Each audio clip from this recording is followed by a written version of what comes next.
배우 김영애 씨가 66세를 일기로 별세했습니다. 암투병 중이었던 고인은 최근까지도 드라마에 출연하며 연기 혼을 불태웠습니다. 1971년 MBC 공채 탤런트로 데뷔한 고인은 자상한 어머니부터 냉혈한까지 안방극장과 스크린을 오가며 다양한 캐릭터를 연기했습니다. 50년 가까운 연기 생활 동안 출연한 작품 수만도 100편이 훌쩍 넘습니다. 공로를 인정받아 고인은 백상예술대상과 대종상, 청룡영화상 등 여러 곳에서 상을 받았습니다. 그렇게 한 시대를 풍미했던 여배우가 사망하자 사회 각계각층에서 애도의 물결이 일었습니다.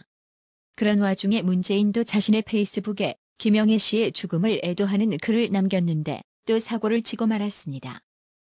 입만 열었다 하면, 한번 움직였다 하면 이렇게 사고를 치고 구설수에 오르내리니 가만히 있는 안철수의 지지율이 안 오를 수 없는 일입니다. 문재인은 김 씨가 세상을 떠난 날 자신의 페이스북을 통해 고 김영애님의 명복을 빕니다라면서 한 배우의 죽음이 가까운 벗의 죽음처럼 느껴집니다라고 하며 노무현 대통령의 젊은 날이 떠올라서 그런 모양입니다라고 밝혔습니다. 이어 우리 곁을 떠나는 마지막 순간까지 연기의 열정을 불태웠던 고인이기에 황망히 떠나보내야만 하는 슬픔이 더욱 큽니다라고 하며 삼가 고인의 명복을 빕니다라고 덧붙였습니다. 도대체 한평생 연기에만 전념하셨던 고인이 노무현이 대통령 못해먹겠다고 한 것처럼 연기 못해먹겠다고 한 것도 아니고 뇌물을 받았던 것도 아닌데 왜 애도에 그래서 노무현이라는 단어가 등장했는지 알다가도 모를 일입니다. 이 글이 게시된 후 여론은 다양한 반응을 보였습니다. 그중 부정적인 반응을 보이는 여론이 많았습니다. 한 네티즌은 문 후보님 꼭 누가 죽길 기다리는 것 같습니다라며 김영애님 죽음에 노 전 대통령 얘기를 꼭 해야 했을까요? 라고 반문했고 제발 고인을 애도하는 진심이 조금이라도 있길 바랍니다라고 반응했습니다.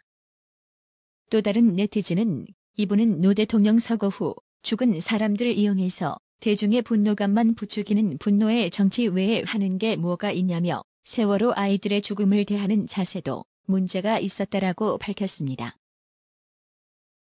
또한 문재인이 고인 추모글에 현 정권 비판을 조장하는 글을 쓴 것도 문제였습니다. 실제 문재인은 추모글을 통해 문화예술인 블랙리스트를 적었던 박근혜 정권 하에 대중적 인기를 얻던 고인이 변호인에 출연하기는 쉽지 않았을 것이라고 썼습니다. 그래서인지 문재인의 추모글은 정치적 이용 수단의 일환으로 전락했다는 지적까지 유발했습니다. 문재인이 박근혜 전 대통령 파면 선고 직후 세월호 유족이 있는 전남 진도 팽목항을 찾아 분향소 박명록에 고맙다라고 쓴 웃지 못할 해프닝에 이어 한 여배우의 죽음의 블랙리스트와 노무현 대통령을 엮어보려고 했던 문재인.